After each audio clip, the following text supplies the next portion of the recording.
You're listening to Guitar Talk with Dave and John.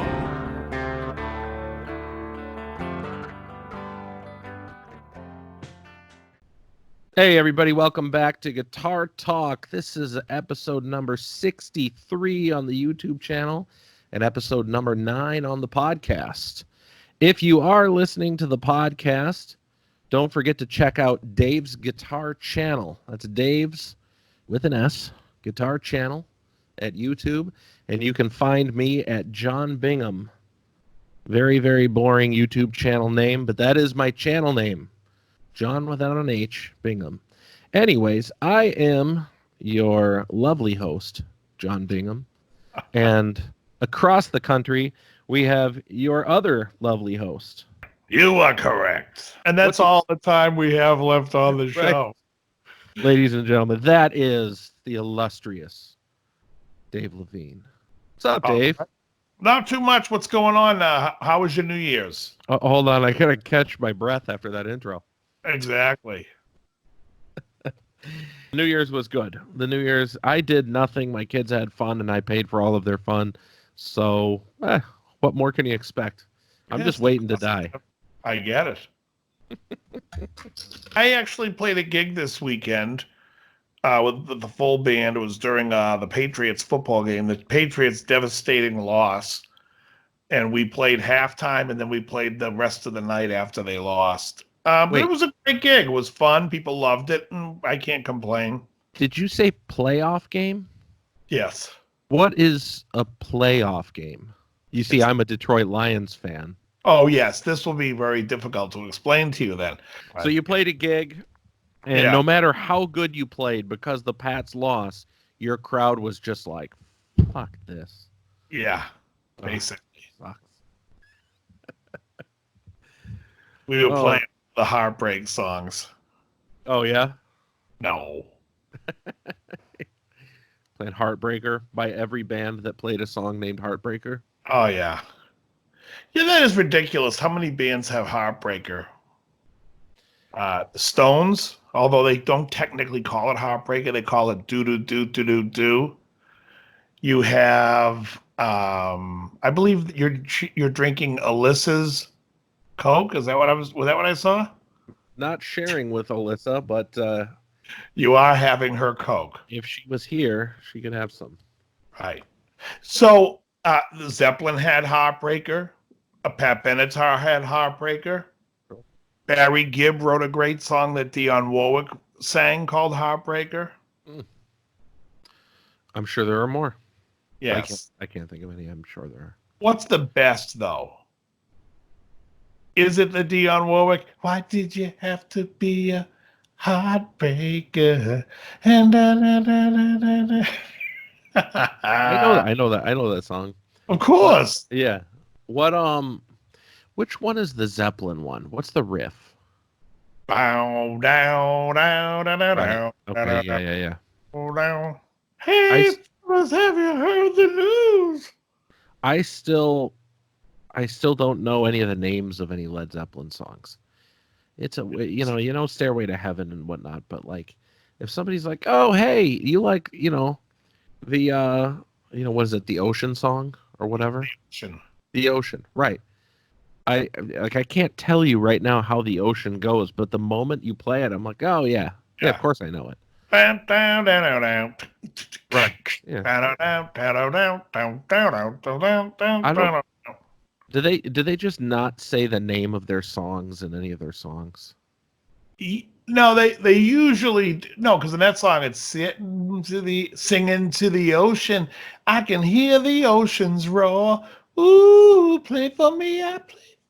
However, there is a song Out on the Tiles that has nothing to do with the song, mainly because they originally had a song called Out on the Tiles. Then they changed it, and it was All I Want From You Is All Your Love.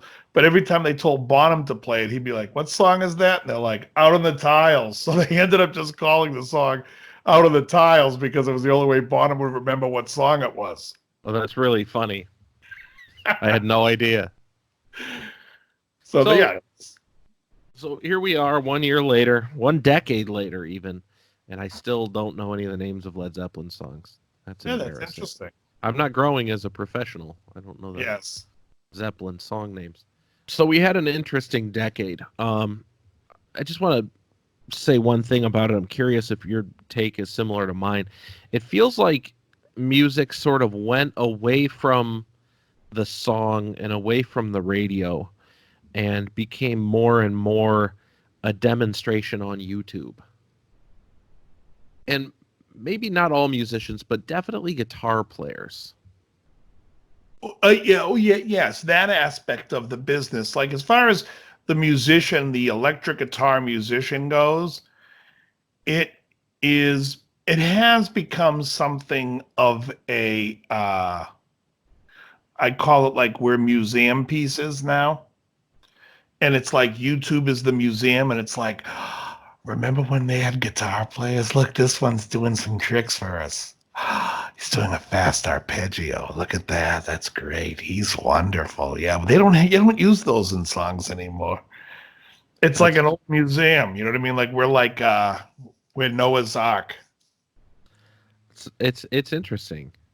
Yeah, there doesn't seem to be a concentration on being able to write a song necessarily or fit yourself into a traditional song. Maybe I should use the word traditional, because it's, these guys all probably feel like they're writing music, Well, but it's just not what most people would listen to in 3.5 minutes and say like, oh, that was a real memorable chorus, or what a cool riff. I noticed like a lot of guys are like bitching about other guys. Everyone's like, this guy's fake or this guy plays to tracks. It's like, first of all, who cares? Number one, I don't care about any of those guys.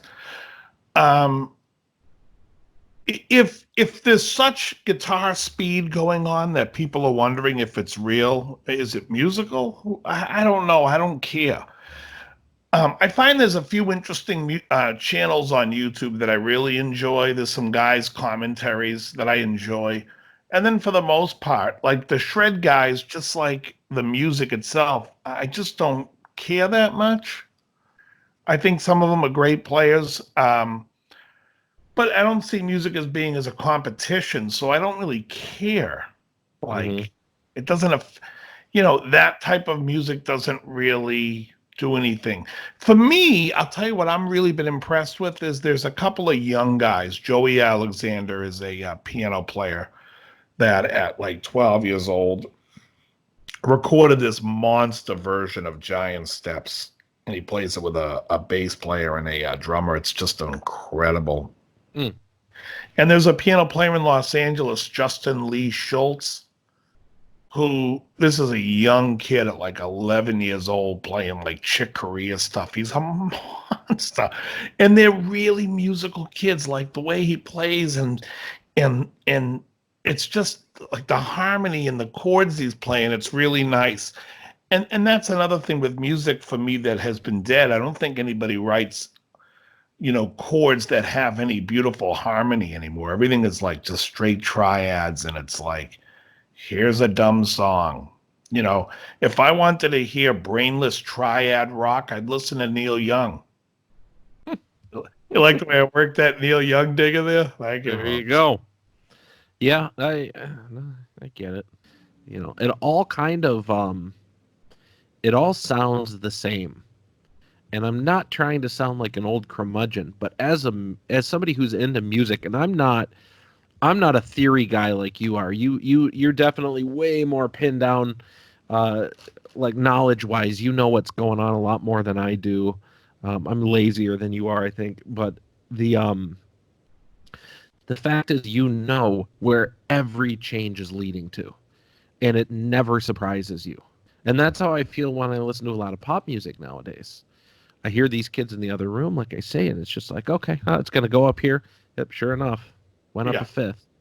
Or, exactly when it's going to happen. Changes everyone's using, and everyone uses them over and over again. And it's like, how many? It's become the 1950s all over again. When the 1950s started with when the Platters were doing songs, and You had Sam Cooke, and everyone's playing like 1-6-4-5 back then.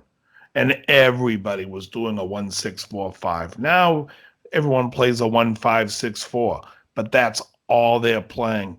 In between all that, we had the 60s, 70s, 80s, and 90s when bands were actually playing like beautiful changes and a little bit more musical, I would say. But yeah, we've come back to that just dumbified anthem garbage. It's really kind of, it's really sad. There's a song, you've probably heard me mention the band Porcupine Tree before. Yes. Or you've heard of them. So they, and of course you know the phrase Muzak, which would have been like, for those of you who don't know, Muzak is like, was it a service? Was it an actual service? Is that where the name came from? Yeah, it was actual of music. Yeah, it was basically what was it that the service they would build compilations of non-offensive music that it was like elevator music, background music for offices or elevators. Yeah, right.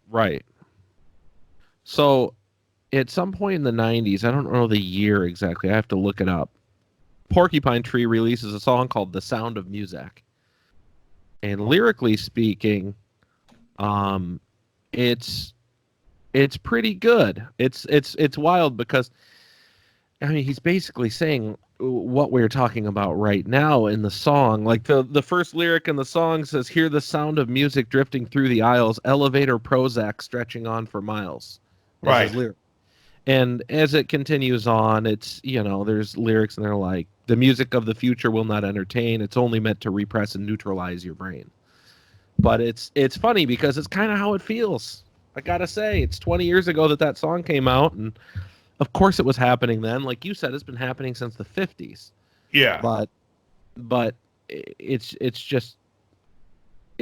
a bummer, man. It's a real bummer. In a way, I'm kind of okay with all these YouTube guitarists just going bananas and sweeping their brains out. It's not the greatest music in the world, but it's kind of funny that somebody's at least keeping like the challenging technical aspect of it going. Yeah. I just think like, you got Muzak, right? So Muzak was funny. It had its purpose. It was somebody repurposing old music and making it in this format where it was almost unrecognizable, but at the same time hauntingly familiar, which I thought was funny. Devo put out an album called Easy Listening Devo, which was Muzak versions of their own songs that they did. That's funny. And it was just, it was like that instrumental. But, it's almost like, I was just talking about this yesterday with someone. If you look at like the way a jazz pianist goes to a piano bar, and if they're worth their salt and they're playing, they can get a boring night of sitting there playing jazz to basically reharmonizing like classic rock songs and having fun with it. And I knew a guy that used to do that back in the 80s. But like if you sit there and you're playing like, you could play Stairway to Heaven and reharmonize it with all gorgeous jazz chords and make it fun and interesting. There's a band called Dirty Loops, which I'm sure you're familiar with. So Dirty Loops took a song like Baby by Justin Bieber, which is like a 1 and a 6, it's like real basic music, and reharmonized it and made it a real complex song, which I think is great.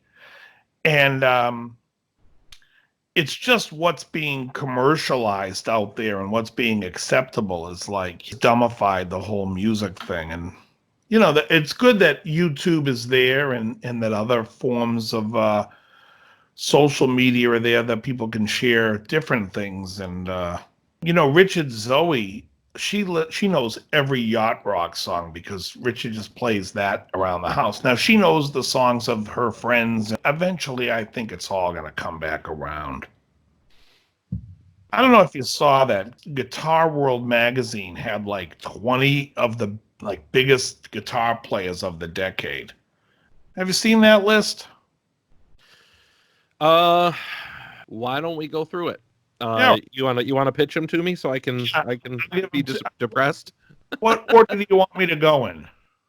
I always like bottom up. I've been sitting here about a half the night. I'm gonna fill my cup up. Come on, my baby. Bottoms up. Down.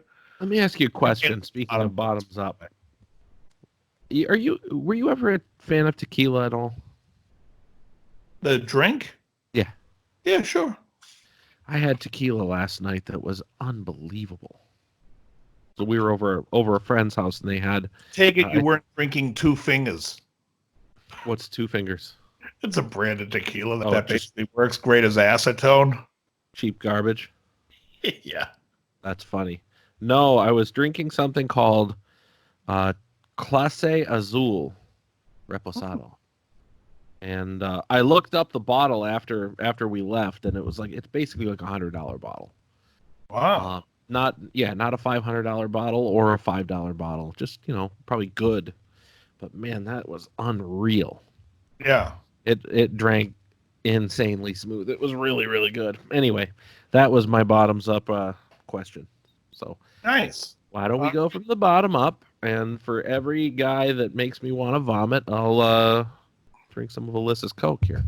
Number 20. Okay, I'm not ready for any of this. Steve Vai. Guitarist of the decade. So 2010 to end of 2019. Yes. Okay.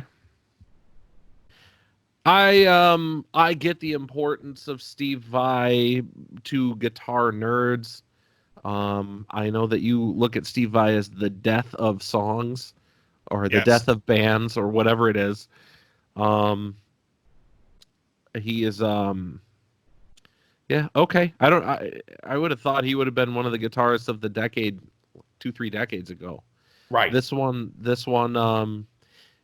was he touring a lot? I didn't hear about any tours in LA or the only reason I'm saying this is I didn't know he was doing a whole lot right now.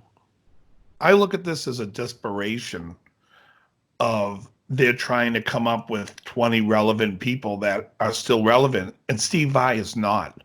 As much as I'm not a Steve Vai fan, what year did Passion and Warfare come out? Passion and Warfare came out in 1990. Okay, that's the decade he owned. Yeah. In my opinion. Yeah, the 90s. Passion, Warfare, Alien Love Secrets. He was relevant then. He was in the game. I don't see him in the game anymore, and neither do I see number 19 on this list. Trey Anastasio. Trey Anastasio. Okay, that would be. Hold on, I remember the name of this band. Shit. That's not the band's name. That's just a description of their music. That's just the sound of their music. No, they're the band's got to be from Vermont. They eat a lot of granola. They wear the band has Birkenstocks. One genius thing in its legacy, and that is an ice cream flavor from Ben & Jerry's that is Ben & Jerry's best ice cream flavor. Oh, fish. That's it. Fish. I couldn't think of what it was. All that was flashing through my head was the Grateful Dead logo. I know how to jar your memory. Fish food. Exactly. You just mentioned ice cream, and I'm in. That's unbelievable. Oh, Trey Anastasio. Okay. Well, in fairness to my taste in music, I didn't know he was relevant in any decade. He wasn't. He was always horrible. I've got to listen to Fish now and see if he's like a good guitar player. I think I've heard them before. Okay. And I find him to be so nothing. To me, it's like part of being a guitar player is not just being able to play. It's also being able to produce good music. And I have a feeling this whole list is just void of that. No, there are some decent players I'm looking at now. Number 18 is Eric Gales. Okay. I don't know the level of popularity Eric Gales has, but he's the best one you've mentioned so far. What has he done in a decade? No idea. Been in No a few idea. videos. I've seen him on YouTube this decade. And every time I see a clip of him on YouTube, I generally watch the whole clip. So I'm Yeah. just intrigued by his feel and everything. Well, he plays upside down, doesn't he? He's a lefty that plays Yeah. the fatty on the bottom.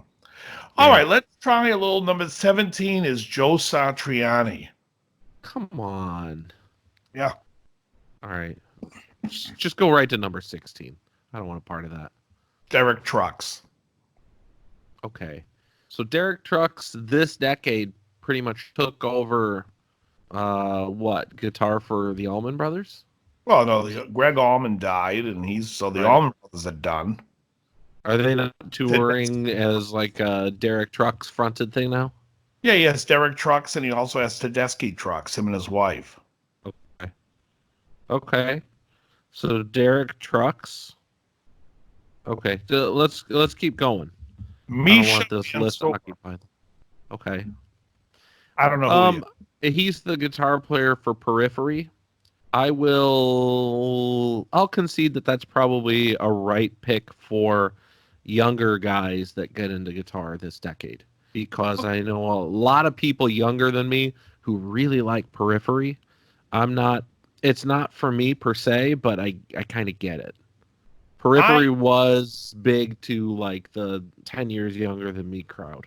Not only do I not know who that band is, they're not even in my periphery. Thank you, folks. Terrible. Figured I could get the band's name in there one more time. Number 14 is Kiko Laureiro. I think it's Lorero or Loriero. Yeah, Yes. Okay, so Kiko comes from a band called Angra. He's a Brazilian guitar player. Angra is like a power metal, very European sounding, which is a euphemism for a very gay sounding metal band. Right. And how many did we just get a violation on YouTube? I think we did. I don't think so. Okay. Anyway, they are, it's power metal stuff. But where he became probably more known is that he took over the lead guitar seat in Megadeth. Yes. So he is the lead guitar player for Megadeth. In 2016 or 17, they released Dystopia, which won them the Best Metal Album of the Year Grammy, which is none more than we got to give them this one because, we haven't given them one yet. Right. It's Megadeth's Departed. Right? When that makes sense, yeah. Yeah, they gave it to Scorsese for The Departed. It's like, this is because we didn't give it to you for Goodfellas. Right. Yeah. That's entirely true. I'm glad they got one, but this wasn't the record they deserved it for. They deserved it, 25 years ago. But anyway, that's why they know him. Okay, moving on. 13, Sinister Gates. He should have been on this top 20 list for 2000 to 2009. They didn't do anything. They didn't do anything this decade. I agree. It's like, oops, we forgot you last time. Here we go. We're going to put you in this time. And he's for those who don't know, he's the guitar player for Avenged Sevenfold, who had some hit records, 15 years ago. I mean, Bad Country, that album, what is that called? Whatever that record was called with Bad Country. City of Evil. Yeah. City of Evil, and that was released around 2005. Yeah, good record. The one that they did that it was called Nightmare, I think, which is another one that sold a lot for them. That was pre-2010 again. That was 2008, I think. So anyway. Next one is St. Vincent's Annie Clark. Oh, okay. That's an interesting one. I admittedly don't really know a lot about her. I know that she has that Music Man with the funny shape. Right. That's her signature guitar. I guess that gave her the decade. That gave her relevance for the decade because nobody knows who the hell she is. St. Vincent wasn't the band that Randy Marsh was recording all of the tracks for. No, what was that? He was what's her face? Lord. Right, Lord. Okay. All right. So in fairness, I'm not going to say anything about Annie Clark because I don't know anything about her music. I'll just listen to it and we'll report back. Number 11 is Jason Richardson. I don't know who that is either. Me either.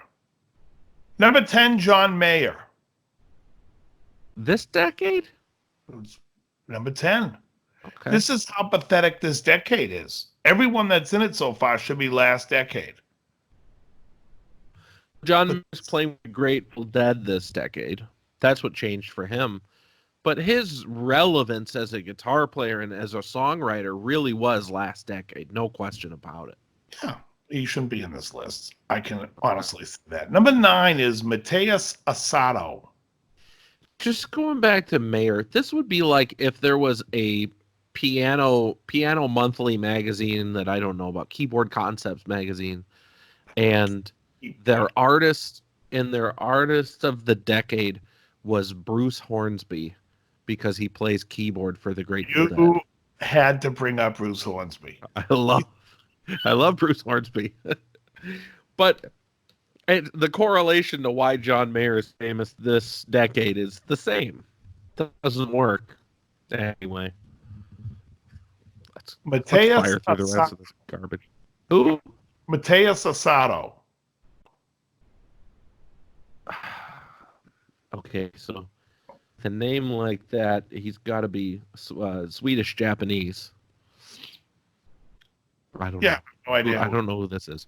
The next one is a band called Polyphia, which was Tim Henson and Scott LePage on guitar. Wow, how did I miss all this stuff? I don't know. I don't know any of these people. Actually, I know the next one. The next one is good. Number 7 is Guthrie Govan. Guthrie Govan. Okay. Or Govan. Govan. Okay. Guthrie. I'm with that. That makes sense. Great player. He was big this decade. He's a really good player, and I think he got a lot of people intrigued as to like last decade too. Like, was he around last decade? Was he getting big? Yeah, I remember seeing him at a couple of NAMM shows when we were at West LA. Really? Oh, okay. Okay, so yeah, there you go. Guthrie. I'm with that one. He's number 6 is Joe Bonamassa. Okay. Sure. Okay. Somebody told me the other day that oh, you know what it was? I was talking to Howie. Oh yeah? I was talking to Howie and his name came up and I said, I just don't understand how this guy has this mountain of cash to be able to buy things like 57 Les Pauls and 59 Flying Vs. Because every time you turn around, Bonamassa is showing off some new vintage guitar that he's got. I'm thinking this guy's got to be sitting on a mountain of money, but I don't know a single person who owns a record or who has gone and paid for one of his shows. And then Howie makes the point, well, plays these places like Royal Albert Hall and they sell out. And that's true. I've seen stuff like that before. So who are the people that's going to see him? Where's he popular? I don't know. Is he big in Japan? Big in Germany? Apparently the Royal Albert Hall's in London, so he's obviously big amongst the Brits. Okay, that's fair. What about the Prince Albert in a can? Yes. Get him out. Yeah, I don't what's going on there. I said a few weeks ago, I saw a video clip of him playing some Van Halen stuff, and he was ripping. Yeah, but other than that, I don't know. I haven't found the right gateway to Joe Bonamassa yet. Yeah, good player. I don't know. Go ahead. Number 5 is John Petrucci. Okay, yeah, John Petrucci was fantastic in the 90s. Had a couple bad albums in the 2000s, couple more in the 2010s. Yes, I don't get it. Number 4, Nita Strauss. Nita Strauss. Okay. First of all, if you don't put a woman on this list, You are fired as the editor at Guitar World magazine because you have not done your job to balance the weights. So she belongs there. She's the second woman on the list. She belongs there. Who was the first woman on the list? Oh, Annie Annie Clark from St. Vincent. Right. Okay. Well, you can't just have one. Anyway, okay. Well, Nita Strauss can rip. And she plays with what? Alice Cooper. Yes. Okay, got it. And that qualifies her to be number 4. Now, let me just say this. She is no way near as good as Steve Hunter and Dick Wagner, who played with Alice during his real years of being, putting out important music. Now, in his old age, where he hasn't had a song in 30 years, she's his guitar player who makes the top 20 guitar players of the decade. She's okay. Okay. All right, guitar player. What else you got? This is Guitar World. All right, guitar for the practicing musician. What do you got? Gary Clark Jr. is number 3. Okay. All right, Gary Clark Jr. I think Gary Clark Jr. does have some good songs. They're not necessarily good songs because they're guitar focused, but just because they're good songs. He does have some. I don't hate. Yeah, I don't know nothing about him. Oh, okay. Number 2, Tosin Abasi. Okay. All right. Animals as leaders. This is going to be another kind of periphery sort of a choice. I think the same guy that likes Misha Mansour probably likes Tosin Abasi. And I kind of get Tosin being on the list. He plays the guitar differently than a lot of people, and he's been kind of widely mentioned as one of these great guitar players for a number of years now. Yeah. And number 1, top 20 guitar player. I want to know. Decade is Mark Tremonti. Stop fucking with me. Mark Tremonti is number 1. Oh, it's not. I don't know what the fuck they're thinking. Show me the list. You're making that up. Seriously, Mark Tremonti. Now, I know you are a huge Creed fan going back. And by huge, I mean you may have bought an album to burn it. But other than that. And then Alter Bridge, wow. What the hell they've even done? Mark Tremonti? Folks, if I sound surprised, it's because this is the dumbest thing I've ever heard. Yeah. There's no way. Yeah. Why didn't they just put Slash on the list? Yeah, I don't know. I mean, he hasn't recorded anything worthwhile in 30 years, but just put him on the list. Yeah. Put everybody else on the list. Okay, so in seriousness here, Mark Tremonti is amazing. Just kidding. What's the deal? Have you ever listened to a Creed record? No. I mean, other than what's on the radio, I cannot stand Scott Stapp or Strap, whatever his name was. So Creed had their records in the 90s. They were late 90s, early 2000s. They had a ton of radio play in Detroit for some reason. So I had heard all those hits and stuff back then, but even then, it was I didn't like it at all. Yeah. And I would have been arguably in my quote formative years. I was, probably 17 to 20 when they were kind of popular. Sure. Or 16 to 20, something like that. And it was just awful, if you ask me. So I did what I do sometimes recently, probably within the last 2 months. I'm driving a long distance somewhere and I decide I'm going to put on a Creed record and see if my opinion has changed on. Ooh, that's very interesting. I don't know that I would have the temerity. You ever tried that? No. Like, just take something that people somehow liked and that you just didn't. So I did that with their whatever their most popular record was. I think it was their second one. And I was like 3-4 songs in and I was like, this is fucking garbage. I can't do it.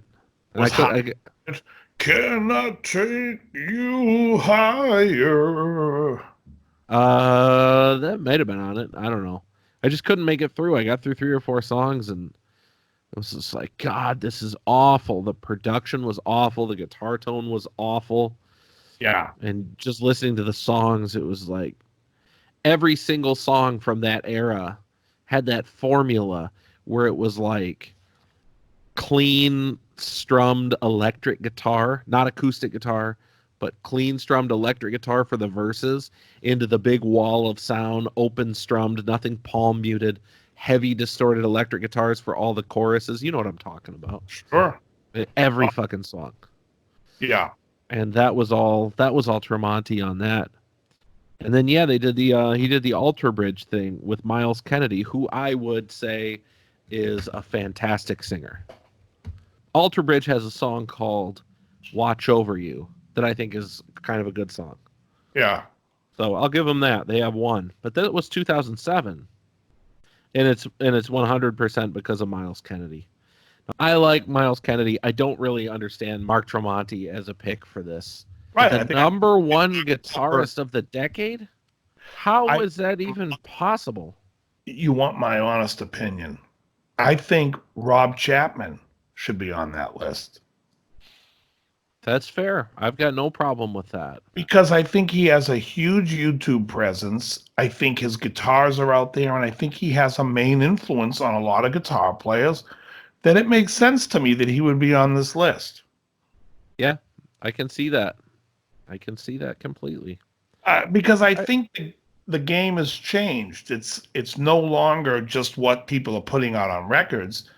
There's a whole new there's a new girl in town and there's a whole new thing out there called YouTube, and people are watching guitar players and learning. And in that respect, as far as beginners go, Marty Schwartz is probably reaching out to more young guitar players than Mark Tremonti did in his whole career. Who's Marty Schwartz? He does like beginner lessons on YouTube. Oh, right. The guy with the hat. Yes. Sorry, Yeah. Marty. Yeah, no, I hear you.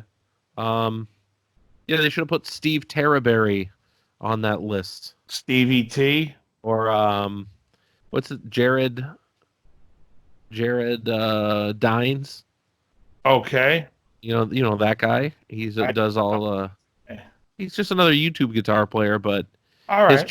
his channel's enormous. He makes a lot of money from it, and props to him. He donated a shitload of guitars to a bunch of kids in Seattle Nice. over Christmas. It was kind of like a big to do. I think he donated it was a lot. It was like $50,000 worth of instruments to kids. Nice. Yeah, so props to him. Anyway, yeah, I don't know, man. Maybe the age of the big rock star guitar player really was dormant this decade. Oh yeah, music's been dead. So rather than keeping it completely negative, why don't we throw a couple of shout outs to guys that we think were positive in this decade? I know we just did a few of them. Yeah. Like I said, I think Rob Chapman would be one of them. I've always been a huge Tim Pierce fan. Now I see he's on YouTube and he has a channel and people are starting to know who he is, and I love that because I was a fan of Tim Pierce back when he was playing with Rick Springfield back during like the Living in Oz album. What's that, 83? So I'm glad Tim Pierce is out there and reaching out to people. And he played on a bunch of stuff that I didn't know at the time, which was he played on that Bon Jovi first song, Runaway. And yeah, Tim's a great player, so I'm glad he's out there doing it. And as far as like anyone else influencing people, I don't know. All I listen to is yacht rock now, so I'm gonna give my vote to the guy that released the Crack the Code series on YouTube. I don't know what that is. I love that guy. I don't remember what his name is. His name's Troy. Oh, Troy Grady. He does a series of videos called Crack the Code. What is it? All about it's 100% about picking technique. It is the most in-depth picking technique expose that you've ever seen before. He does an episode on Michelangelo, an episode on Ingve, an episode on Paul Gilbert. But the crazy thing about it is he will explain to you all of the patterns that lead to the exact picking motions that these guys use individually. Does slow motion videos, does all this crazy stuff. And at the end of the video, he's demonstrating like their licks, and he nails every one of them. And you're just like, holy shit.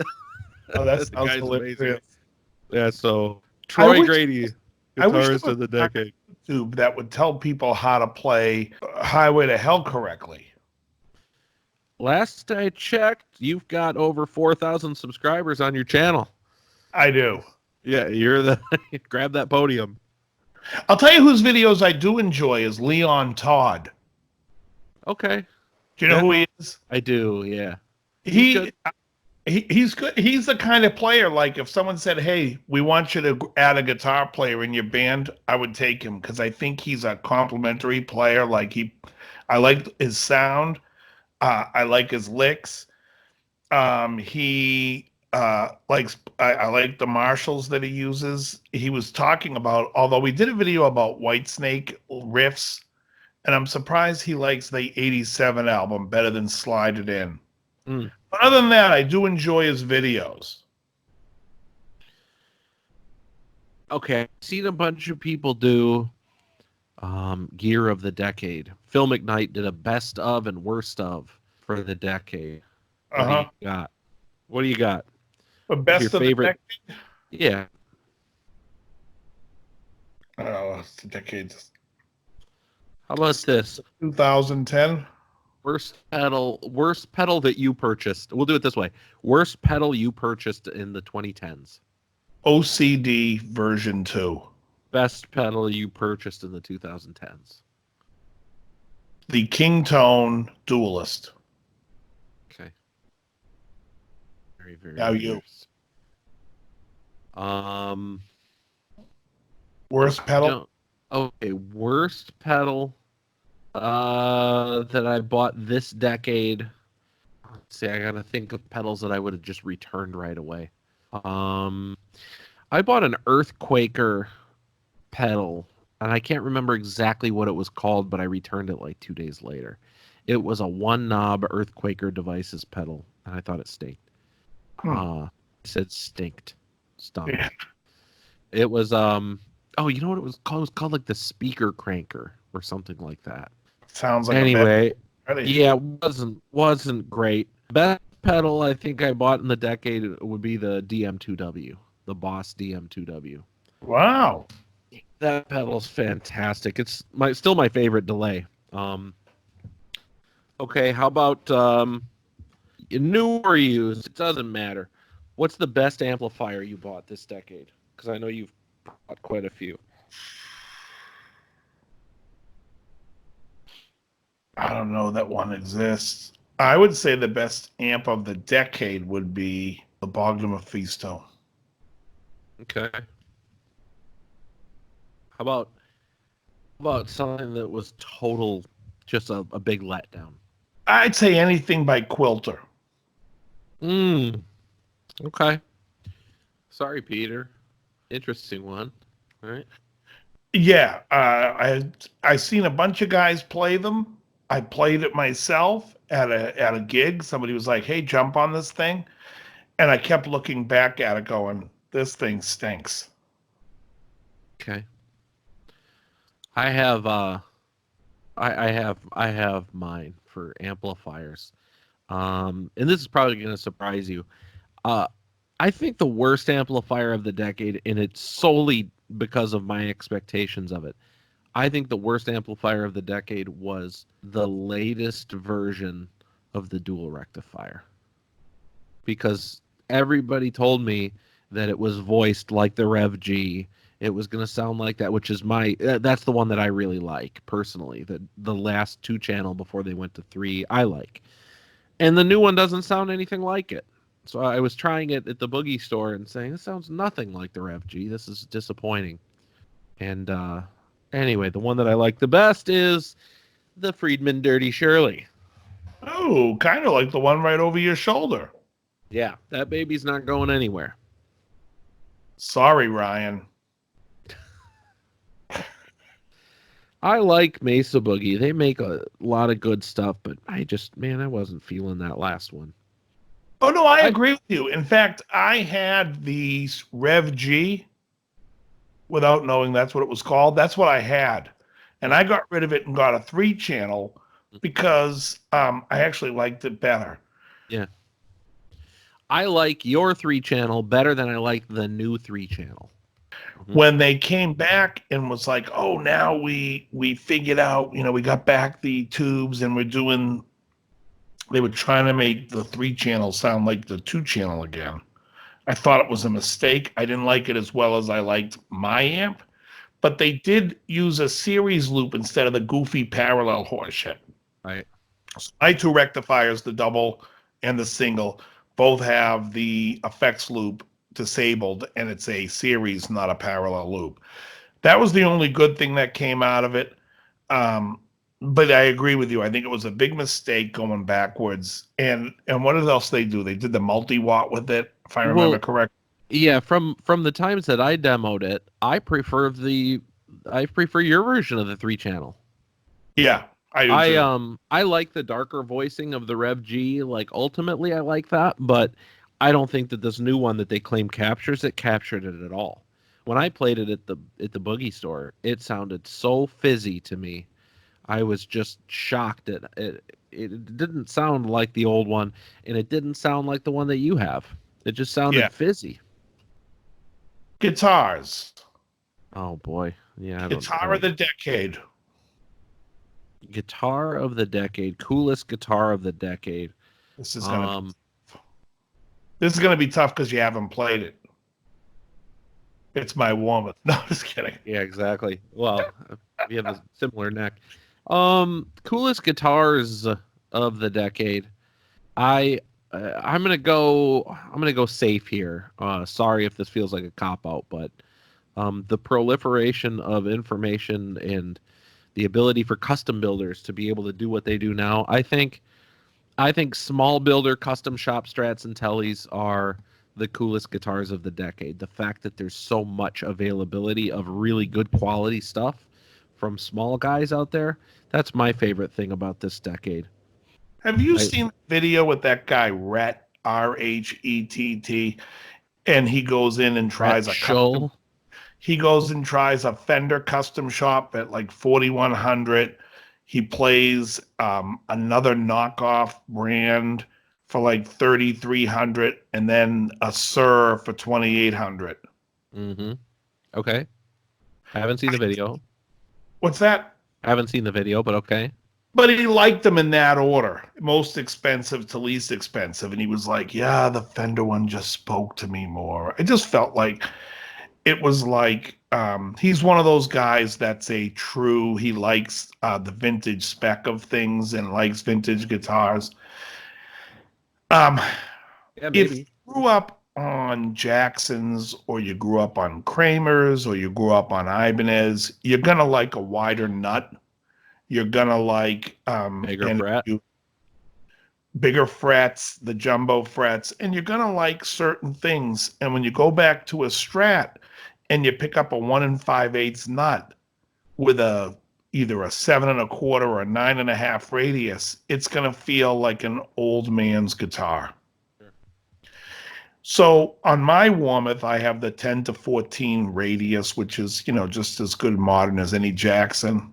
It has the jumbo fret stainless, and it has a 1 3/4 nut. So it basically feels like when you pick up mine, like a Jackson would play, except it's a beefier V-neck. Right. But it has those amenities. And I just think like when you're doing a video and it's like, I'm going to tell you which one I think plays the best. You're just telling somebody what your preference is. You could have saved me the 20 minutes of watching you play by just saying, this is what I like. Because I could tell everybody what I like. I don't even have to play it. You can show me 3 guitar specs and I'll tell you which one I'd like. It doesn't matter. Absolutely. Yeah. As guitar of the decade goes, I have been so disappointed with brands and their guitars that for me, I've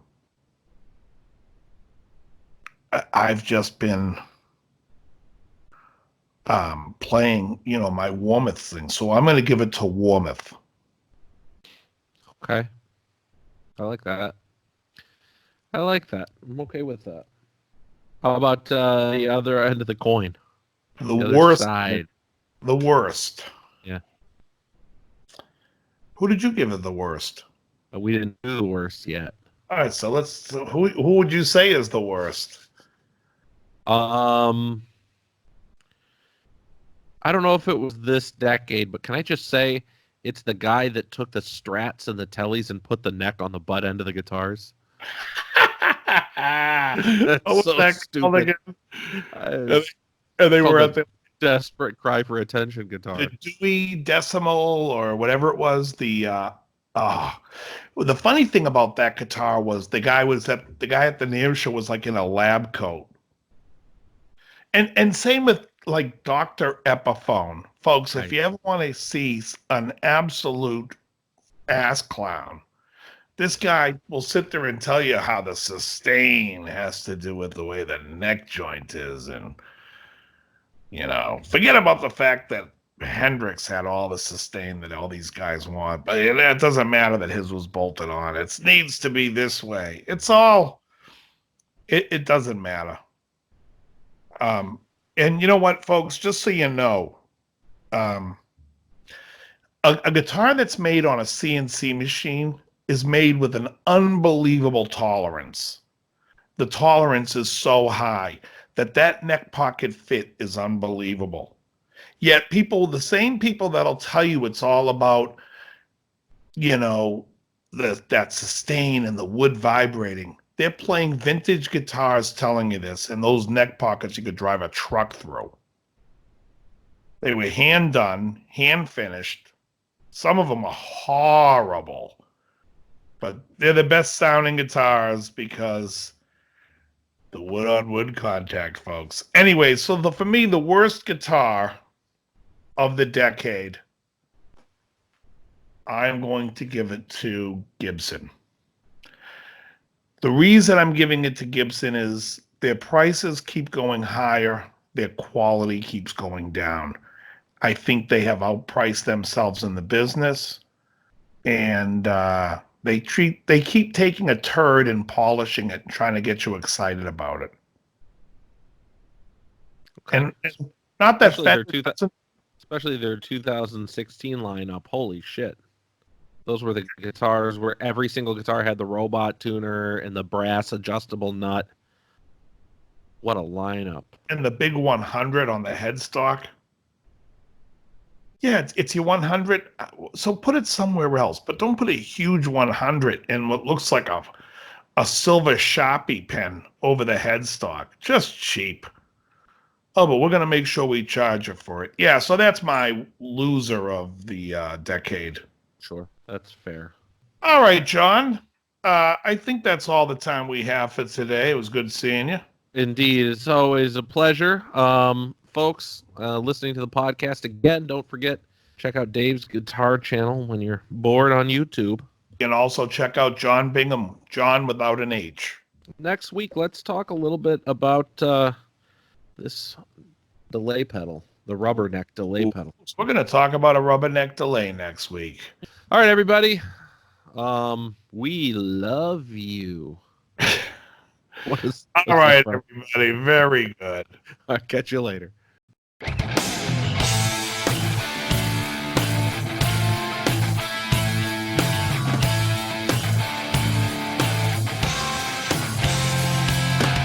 You're listening to Guitar Talk with Dave and John.